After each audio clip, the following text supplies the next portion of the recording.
Buenos nachos, amigos, and welcome to Hallyujuku, a podcast about East Asian pop culture from a couple of knuckleheads from the East Coast of America. I'm Petey Rave on the southern tip of the East Coast, right on the non-existent foreskin of America's Wang. Petey Rave, you remember what I'm playing. Here with me is my tag team partner, a little bit more north than I am. My partner in crime, Brandon Cooper, aka King Kaz. How you doing, Kaz? What is up, folks? Lovely K-pop fans out there. It's another week of K-pop because we probably didn't go any further than Korea. I've a couple of headlines. There's a couple of Japanese stories in headlines, but music, it's hard. It's a K-pop music, especially because. So here's part of the problem, right? We've legitimately been pretty busy with real life stuff, job stuff, other projects, things like that. So you kind of just default to the shit you listen to already. Yeah. When you're like, oh man, I need to find something for the show. And you're like, oh man, I already been listening to that new whatever track. Yeah. So. Yeah. Or if you when I'm I just went to South by Southwest, and when I'm traveling, I just play what is on my recently played Spotify playlist stuff. Yeah. So it was but yeah. Let's talk about something. What of course, we started every episode was talk about what's new, what's caught our attention. Kaz, what's new? What's been going on? So I got a couple of things. One thing you gave to me, two things that I had heard about. Everybody was super excited about both of these, like just kind of the air around them. So one was TVXQ's new song, "The Chance of Love," which I actually enjoyed. TVXQ is really hit or miss for me with a lot of their stuff, especially recently. So this one, I wasn't sure how I was going to feel coming into this, and I think this is coming off their new album. Yeah, so this is off their new album, their 8th album, New Chapter #1. So definitely, I think it's worth a listen if you're a TVXQ fan. Definitely go check it out. If you're not a TVXQ fan and you're maybe looking for why everybody talks about TVXQ, this is the type of track right here. This is that track that makes you want to listen to more TVXQ. Yeah, but for me, I don't like a lot of other TVXQ songs. Yeah, Don't Bang Shinki. It's not. They're a veteran group, and a veteran group that halfway through their career had a big shift in identity. Which is kind of crazy. They actually just crossed the threshold of having as much time active as a duo. I think we're just recently active as a duo as they were when they were a bigger group. Post schism. So a veteran group still finding new things to explore, or still finding themselves being able to stay active and stay relevant is difficult. But yeah, this song is cool. It's funky. It's fun. I think that's a big thing. It's super fun. Yeah, it definitely is. It has a nice, I don't know, it just has a really nice sound, really nice vibe to it, and that's what pulled me in. And I love shit like that. Speaking of really nice sound, really nice vibe, the boys are back. Monster X. Monster X, I said. Monster X. Monster X is one of those things. They're definitely coming up because I'm just starting to see more and more people start to talk about Monster X as their favorite group. Which I like because I have a soft spot in my heart. I don't know about you. I feel like we share it, but I have a soft spot in my heart for Monster X. Mostly because we sat through that goddamn show. Yeah, we were there in the beginning of this goddamn show. And at this point, I feel like they're so far removed from that, right? Because it felt like early on, for me, it was oh yeah, I watched them kind of be formed, and you're watching them try to find that place early on. Now they've really found it. I think they have they're at this point now where they have very much hit the ground and they're running, and they're definitely gathering fans, and they're finding their sounds, and they're finding ways to experiment with new sounds while having that core base of what they sound like. It's getting there, and I'm respecting it. I love Monster X. I think it's a really good song. I think I have to acknowledge that I've at least seen one big Monster X fan in Melee, the reactor now makeup YouTuber who used to do the EXO on crack videos. She was talking about how she did a Monster X reaction and she didn't really like it as much as previously. So there's that. I want to acknowledge that, or maybe I don't know if that's a sign of other fans' thoughts. Yeah, but at least she had that thought. So there's the slightest chance that your mileage may vary, but I think this is a really solid song. Yeah, I do too. I think it's a pretty solid song from the boys. Like, they sound nothing like what they sounded like when they first came out. Yeah. They've just kind of been constantly evolving the sound, but the last few things I've heard from them have had a very similar bass to them, vocally and in the beat and things like that. So I feel like they're finding their core sound, but I feel like they still have enough room to experiment, and do stuff. Speaking of good vibes and good sound, it's time. Juno Flow. Get those body rolls. Yeah, bro. Featuring Jay Park, song called Grapevine. And this is the Jay Park we love. This is just good, chill Jay Park. But no, you sent me this. I took a listen to it. There's so much that I like about this. I love the way it sounds. I love R&B Jay Park. Yes. I mean, I love Jay Park no matter what, but R&B Jay Park is something special. He definitely puts you in a vibe, man. He puts you in a goddamn vibe.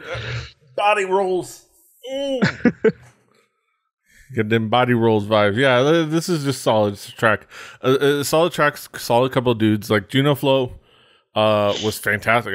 Seeing him live was fantastic. Like he was super charismatic and he was super fun and he's a super talented singer and like he is really solid. Like he is really cool and really captivated and has that like kind of I think a little bit of that it factor for like the R&B sound, and of course Jay Park.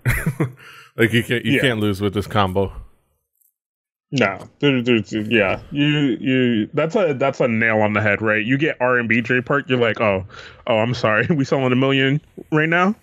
Yeah, he's just a fantastic voice. I like R&B Jay Park more than I like YOLO Swag Jay Park, Try Hard Jay Park. As much fun as Try Hard Jay Park is. I'm still out there campaigning for Jay Park to replace Chris Brown. We're steps closer. We're still steps closer. He has that deal with Rock Nation. Fingers crossed. Just further steps. Yeah. But yeah. Speaking of tryhards I'm not a fan of. I have a couple songs kind of go breeze through right here. One song that it's not a new song. It's been out for a while. It's been out since like last September. And I'm kind of surprised. Well, I'm probably not surprised that Wait, did I not cover this? I don't think so. At least there's no documented evidence of you covering it. I was so on this song. How did I not cover this? I don't know. I looked in the doc, and it might have been around. It might have been around a time where I did too many Doki songs, and I was like, I can't do this many Doki songs. Too many Doki songs. But this song is. I don't know. We'll have to go back and check. Yeah.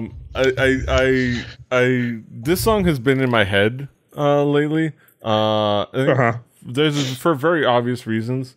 Because of another song that came out a little bit after. that need not be named, of a similar subject matter, that is a lot more terrible. That every time somebody references that song, I always want to like bust out this song, which is Gucci Bank by BY, featuring Doki. This is a fun beat. It's a fun like I'm a baller ass rap song. And BY. Okay, so in B-Way's verses, there's a lot more lyrical content than that other song that you don't want to mention. Yes. Doki's is maybe a little more closer to that other song, but go look up the lyrics. They're really fun. They're really good. I fucking love B-Way. He's up there lyrically. He's up there lyrically. Yeah, he's fucking clever. Yeah, this is a fun song. The beat rides the beat kind of like holds it up really well and holds up the pace and the energy really well, and it's a fun song. Doki, he's not great in this song. Like, and I've always stopped to like wonder like I can get through his part, just fine, just to kind of laugh at him. And I was always wondering like what's bothering me about his thing. And the thing I could think of is that it seems like he was rapping to a completely different beat. Like he was not rapping. It just didn't feel like he was rapping to the same beat that BY was rapping to at all. I don't know. Am I off, or is it like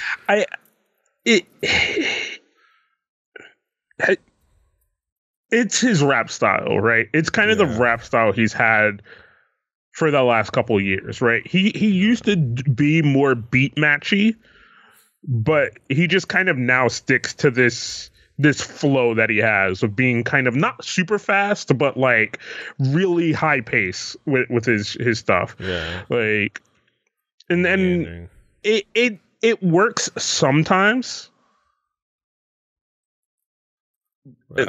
Like there are some people who do that kind of style where they don't beat match, they don't like kind of flow with the beat, they just kind of flow against it, and for some people it works. And there's even some Doki tracks where I don't mind it, but it is very obvious here that he has that style. I don't know, but Doki is Doki, whatever. We've gone through our thing with Doki, but this is a fun song otherwise. BY is fantastic. So give him another rapper that I thoroughly enjoy. Cheetah. She had her comeback with her new album. I believe it's called 28 Journey or something like that. She had a couple songs. A main track that was it's good, kind of a chill track. How Will I Be There? You can go check it out. But it's not a, I would say it's not really a song that like caught my attention really big. It was nice, but it was cool, but like it's not something that captivated me. I was more excited about some of the other tracks that were a little harder on the album, including one called Bumpkins, like country bumpkins. I guess kind of looking at referencing kind of I believe her and the guest rapper Minos, kind of being from out of not from Seoul. Seoul Outsiders kind of being country bumpkins or whatnot. I really liked this song. I really liked the attitude of the song. I really liked Cheetah's attitude in this song. I love her when she's this version of Cheetah, right? The super like just attitude, like kind of just gangster kind of style thing with her, like but not in that way that we don't like, right? It's like holding yourself in just like a really tough manner, and she does it really well. She does it exceptionally well. She balances really well, like being like in your face and aggressive, but like having a kind of like genuine. She's pretty genuine about like how she fits into that style. And it's really cool. And the guest rap it works really well. And it's pretty tight. It's just like I think this is a couple other songs that I really liked on the album that I should get the name of, but it is really solid album. The title track is, again, it's not bad. It just didn't really like thrill me. Didn't grab the you. title track, yeah, it didn't really grab me. But it's all right. It's out there. It's probably gonna. I guarantee you that it's gonna do her well in the mainstream radio play. But I really like this song in particular. But yeah. Last song. The last song that I'm going to talk about. So we talked a little bit about previously about this group of ex Japanese adult video stars that was going to debut in Korea by the name of Honey Popcorn. I believe it is Mikami Yua. That is the name. Yeah. I forget the name. But we kind of had a word from them. Nobody really knew what to expect exactly. But we finally got the track, the debut track, Bibbidi Bobbidi Boo. And it's not bad. It's not bad. Mm-hmm. So it is a solid debut, cutesy K-pop girl group song. It's surprisingly good quality. Is it a revolutionary track that's going to change the face of K-pop as we know it? No. But is it just a is it just a really solid track? And would you be hard pressed to think this was anything but a solid, well supported, young, innocent girl group just debuting? I'd say so. Other than like the small numbers, like in this day and age, you would basically, the only thing you would seem out of place, honestly, if you didn't know the backstory, would be, why are there only 3 people? Usually you start at 5 or 7. That would really be the only thing that you would say would be out of place, really. But it's a solid, cute track. It's fun. It's catchy. The fact that it's supported by purely financially by the main member that everyone is mostly familiar with is fascinating. But yeah, it's just a solid track. What did you think, Kaz? No, I kind of agree with that sentiment. It's a very solid K-pop track. Like it is K-pop idol to the T. Cross your eyes, dot your eye, cross your T's. Cross your eyes, just dot your T's. There you go. Yeah. Yeah, and of course, like they have a dance practice version we're going to include in the notes. And then of course, all of this is causing a lot of backlash because people want to get in arms about anything, and it is fascinating how worked up people are about this just because they happen to be used to be porn stars, like. But it's fascinating. It's not surprising, just because it's a different climate, it's a different industry. But it's cool. We'll see what happens. Yeah. I don't know if I'm necessarily going to be like, yo, I'm joining the fan club and I'm gonna watch every music video. But like, hey, if they put out a new music video, I'll be like, the debut was solid. Let's see how they do with this track. We'll see. It'll be fascinating to say the least. Look out for Honey Popcorn. Bibbidi boppidi boo. Boo. All right. Let's get ourselves ready to transition over to our headlines. Talk about some of the things going on in the world TV stage of pop culture. Join us on the flip side. All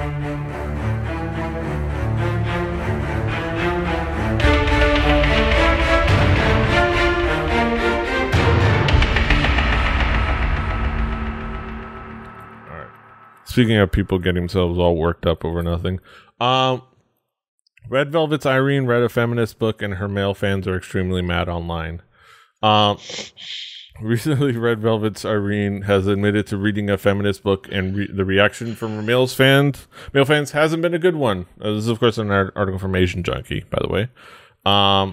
Book in question is Kim Ji Young, born in 1982, or 1982 Nyan Kim Ji Young,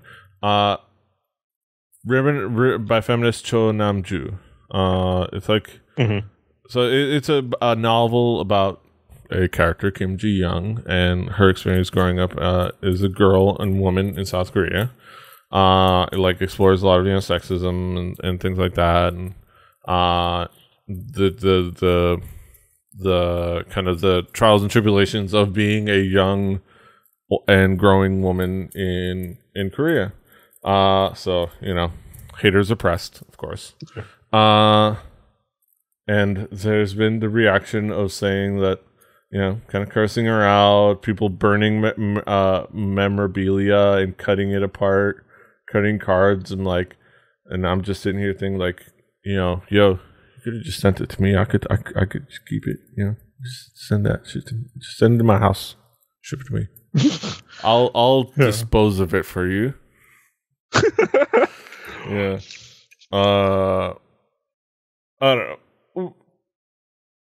It all seems silly, but it's there's we're both struggling with this concept in our brains, right? It's just it's hard, man, to sit here and read this. I can't fathom a joke. I can't get angry. I literally can't do anything because it's just my brain is broken. My brain is broken. Petey, my brain is broken. Yes. I think we're both in that point. And there's some cool stuff in this article about how Soo Young kind of named her little reality show that she's doing, I think right now, or was doing recently, about the show.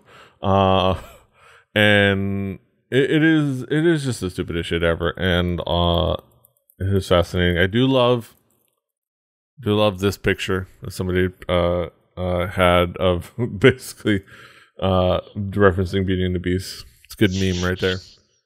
I think it is good that at the very least there is this book out there, and as far as we can tell, Irene is not letting this bother her. As far as we can tell, outwardly speaking. And this is not stopped others from just saying that they're inspired by the same book. So at least there's that. We wanna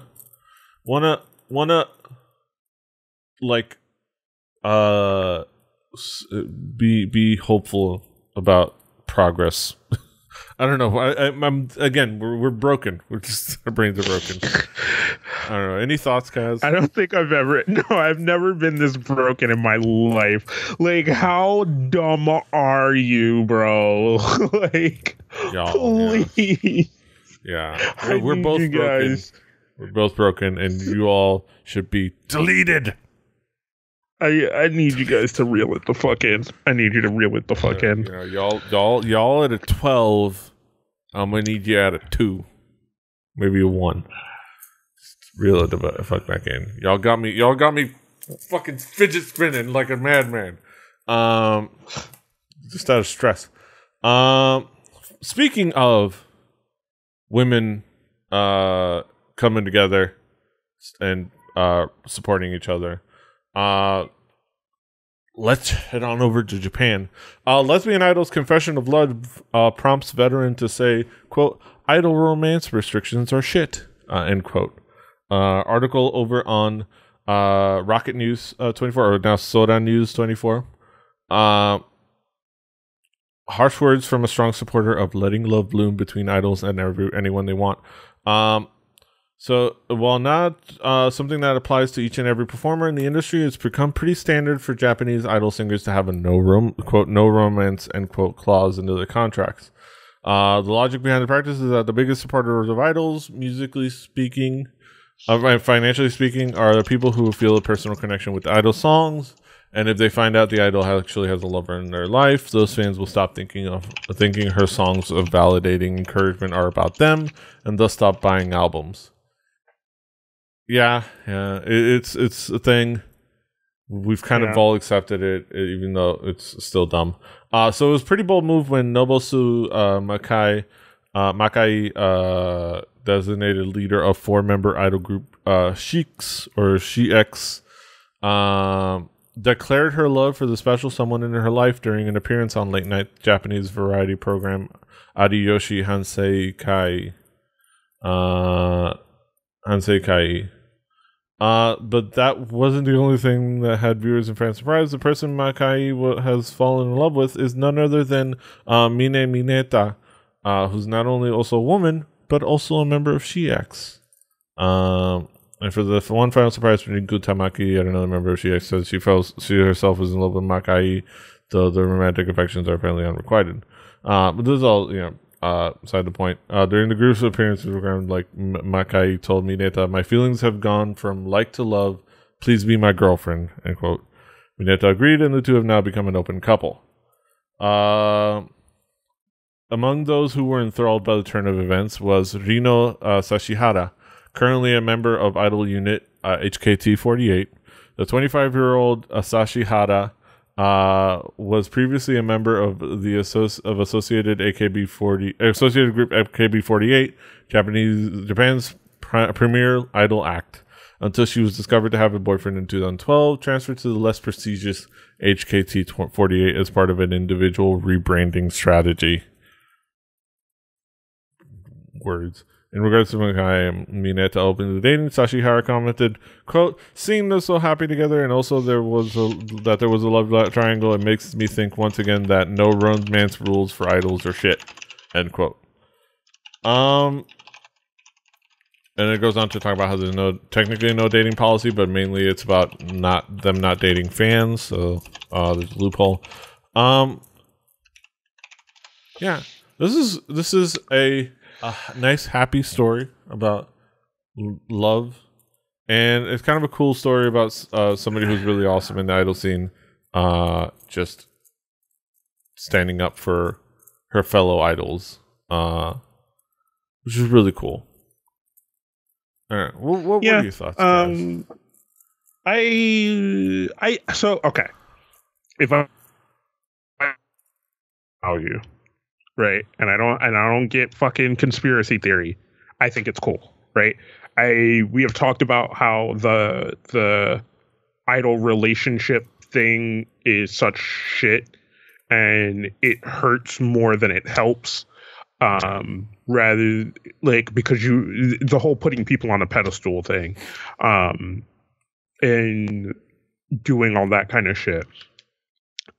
I feel like if you let people be people, if you let people be people, you have just more room to show them off rather than making them seem like a creature that's not a person. Or an idol. I have very much talked about my kind of love-hate relationship with AKB. I love the marketing and the strategy and all that kind of stuff around it and what it is, and I've had a lot of fun with it. But then at the end of the day, it's so awkward and it's so weird from a perspective of just human bullshit, right? Yeah. Like how in the deeper meaning of it, those people are treated. Like for kind of like to use the wrestling terminology, right? The kayfabe of it, I love, right? Like living in the moment of it, I love that kind of shit. Yeah. With Japanese idol pop, but realizing that is the actuality that people think, and that the companies push and all that kind of shit. That's where I start to have a problem. Yeah. Right. If it was more akin to wrestling and it's like, this is the persona and we just live in, and even us as the fans just gave in and lived in the kayfabe, then I'd be okay with it a lot more than I am. But it's really rough. Yeah, it's really rough. Yeah, it's tough. It goes back to like, like I said, my problems with the word idol. Like, this whole time, what we've done to that. yeah, like the like we've done to that, and I basically the conceit and the thing I've done for myself is I think of the word idol as just this is just the word that means jack of all trades entertainer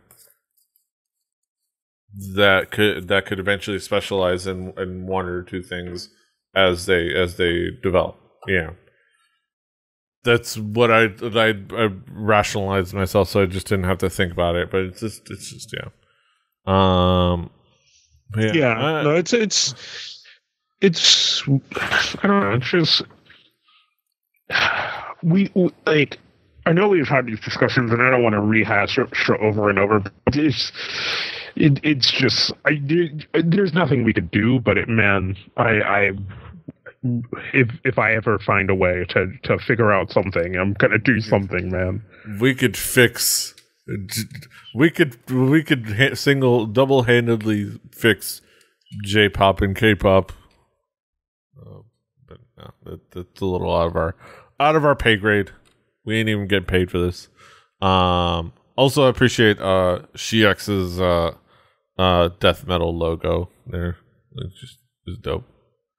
With a little spikiness.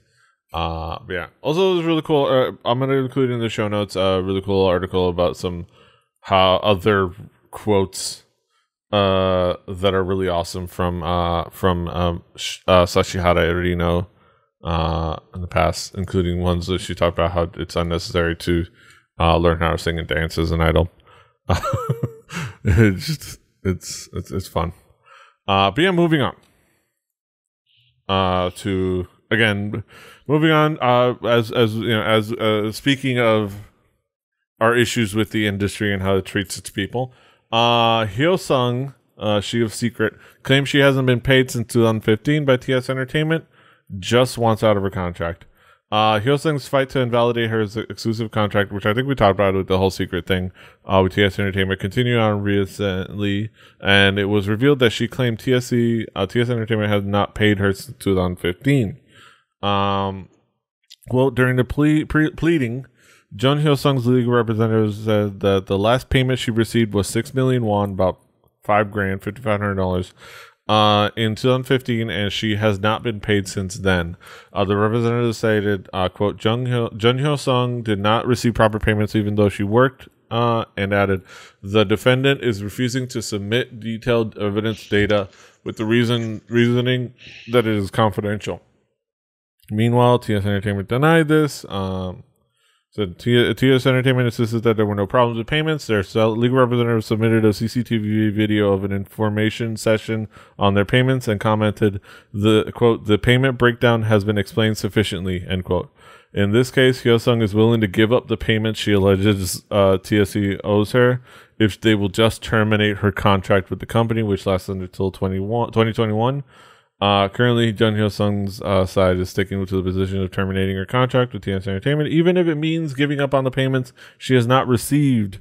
TNS Entertainment's stance is not possible to terminate her contract, as it still remains valid until 2021. While we don't have any evidence, we don't, as it talks about on this article, on Asian Junkie, we don't have any evidence on either side. So we're not going to necessarily take sides on this. We don't, this is all alleged on both sides. It seems reasonable to side with Hyosung just given history and stuff like that. But we usually by default side with the artist, honestly. And anyways, it is fascinating and again aggravating. Seeing this happen, it's not surprising. It's one of those like disappointed but not surprised. I have that gif just floating in the air. But yeah, it is fascinating the fact that she's willing to just say, I don't even want the money. Just let me be free. Just fucking let me get out of here. Just let me be a free agent, you know. You know how hard, you know how like mad you have to be at the people in the room to say, I don't want my money. Yeah. I don't want my money back. I just want to leave this room. I just want to be done with this. Like, bro, I've been in some situations where I'm like, look, I don't like you motherfuckers. I'm gonna wait till I get my money. But if you push somebody to the point where they're like, you know what? Keep everything in here. Is that mine? Keep it. I don't give a fuck. I'm leaving. It's like you don't like. I'm not even picking anything up. You know what? I'm not going to touch anything or try to grab anything that I think is mine. If it makes you think I'm like you can make me stay, I'm just. You know what? I'm gonna take my clothes off. Here, you can have my clothes. I'm gonna walk out naked. Just let me be free. Yeah,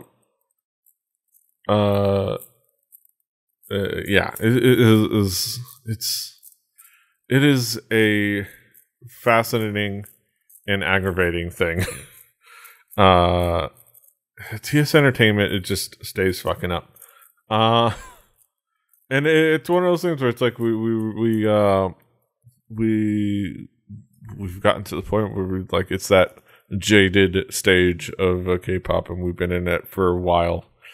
That you just realize, oh man, like this industry is run by idiots, just like any other music industry, just like the music industry of any other country. It's run by con artists and idiots.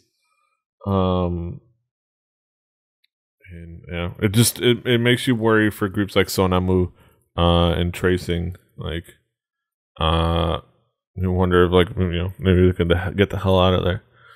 I don't know. You had any further thoughts, Kaz? Nah, it's just that shitty situation. This is what we've talked about time and time again with the K-pop industry. It's like it just they do these things and it makes you so mad. It makes you just like want to just be angry, but you can't. Yeah, it's like they would rather keep her, even if they're not gonna like. They're obviously she is working because she's on TV, she's doing shows, she's doing things. So, but like, it's still connected to the concept that they would rather have them be doing nothing, making them no money, but still under their control, than let them be free. Like they would rather keep them under control, even if they're not making anything off of them or they're not working. Like, it's the YG is not the only place with the dungeon. Like, like, it's aggravating. I don't know. Let's end this on a happy. But almost I want to say death is not necessarily happy, but kind of like. It's a sad but nice thing, kind of a sad story that ends on a nice note. Yeah. Cool. So, Japanese idol singer holds a memorial concert for a 50-year-old fan who died alone and had no funeral. Final farewell after a decade of devoted support. The idol music industry is largely based on a fantasy, as we talked about earlier. If you want to put it in harsher terms, an illusion. Where cheerful, innocent idols make hardcore fans feel like the singers are personally cheering them on through trials and tribulations of their mundane lives, which keeps fans listening to and buying their songs. The truth is that while idols may be appreciative of their fans as a group, most of them aren't really in a position to be all that concerned with any one individual who's part of the crowd at their concerts. But Emi Arisaka just proved herself an exception in a very touching way. For the past decade, one of Arisaka's fans, a 50-year-old man who's known by the name of Okian, has attended almost every single one of Arisaka's concerts. That covers almost all of 31-year-olds, all of the 31-year-old Arisaka's professional idol activities. But sometime in 2017, he stopped showing up at her live performances. Arisaka was concerned and became even more worried that when she started digging online and discovered that Okyan had stopped updating any of his social media accounts. Not knowing Okyan's phone number, Arisaka was eventually able to discern the fan's address from his real and undisclosed name, and decided to pay him a visit to see if he was all right. Unfortunately, when Arisaka went to Okyan's home, she was informed by his neighbors that he'd been hospitalized last year to undergo surgery for aortic dissection and a circulatory condition in which blood flows between the layers of the aorta, causing severe damage to the artery. While Okyan was eventually released from the hospital, his condition worsened and he passed away in his home at the end of August. Adding to the tragedy, Okyan had no close family or relatives, and no funeral had been held for him. The story deeply shook Arisaka, who wrote about Okyan on her official blog earlier this week. It's just, quote, "It's just too sad for the deceased not to have people get together to remember them," end quote, the idol wrote. And since it's too late to hold a funeral for Okyan, she decided to do the next best thing, hold a memorial concert to give him a proper goodbye. And nice little thing to say right here. The concert is scheduled for April 11th at the Hatsudai Doors Music Club. Doors Music Club in Tokyo's Shibuya neighborhood. Arisaka has also recruited Flower Gem, another idol that Okyan was a fan of, for the special send-off. And you have to think that whenever he's watching for him, he'll be happy to hear them really singing for him. So this was nice. To that you know, like it definitely it's. You can definitely see how, like, when, and we've seen it in other things where sometimes when somebody is a regular at your concerts, especially for smaller, because you realize in Japan, especially, there's a lot of idols, and some of them are you'd almost like if they weren't called idols and they weren't backed up by like people creating an idol music thing and an idol project, you would just call them an indie band. Because they'd just be in the little small theaters with their fans in the small music clubs. So you can see how a regular at one of those shows would become familiar and at least be a prominent like member of the fan community, kind of like the sign guy at wrestling shows, the WWE shows. So it's a nice gesture. And it's a sweet thing to do. I agree. Think? Like that's it's that thing, right? You don't have the personal connection with someone, but you have this connection because you're used to seeing them and you're used to having the shared experience, and it becomes part of that shared experience to see them, right? Like you get used to that. So when you don't see them, it feels weird to not see them, and you feel that. So definitely understandable how she could probably feel in that situation, and why she probably, for some people they're probably like, why would you go through so much for somebody that you don't know? But it's you do know this person, just not personally, you know what I mean? Like it's strange. You know their name, and you probably maybe talk to them, and for 10 years, like it's whatever that relationship was. That was that's a familiar face that you're familiar with. That's a face you're familiar with for 10 years, like. So there's a connection there, and it's really cool. It's like this is the kind of the back and forth. This is the I think the nice positive side to the whole idol fan relationship. When it is just it comes down to they've been there, they've been supporting, they go to all shows and they have fun, and you feel like they've supported you forever, so you feel a connection just as a supporter. Not even getting into like feeling like they're in a relationship with you or feel like they're entitled to anything of you.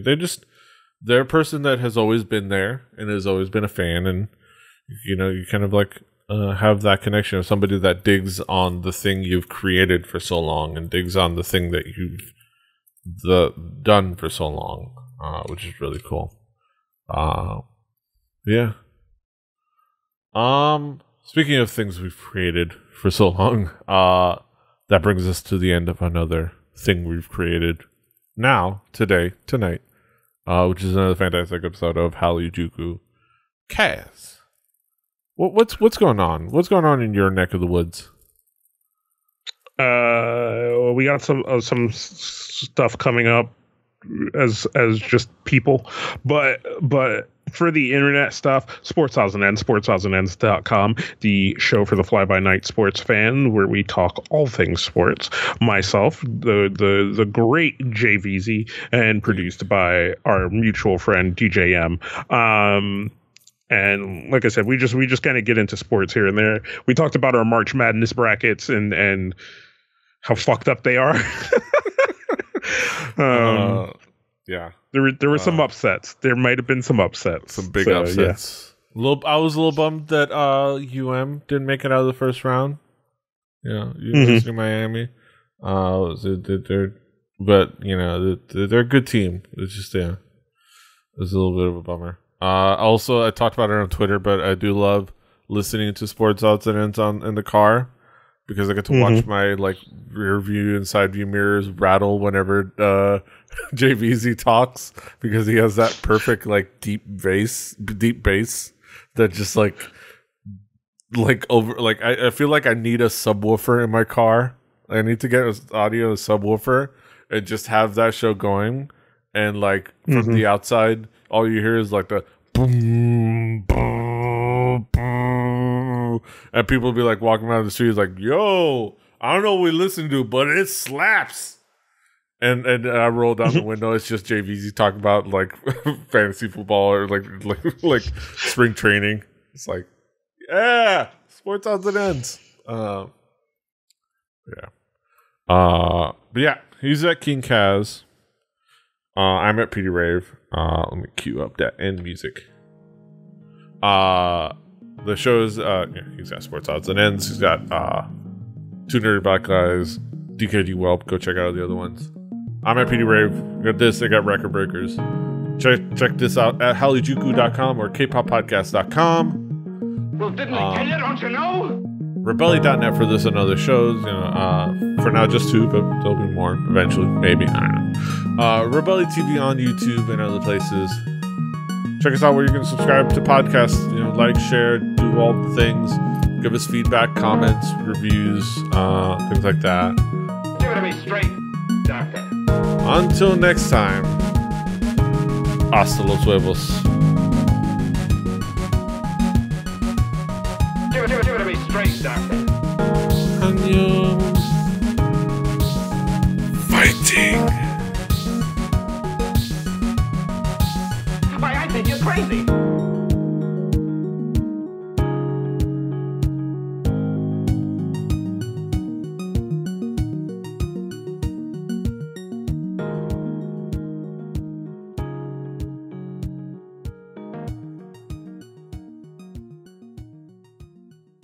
Diamond Club hopes you have enjoyed this program.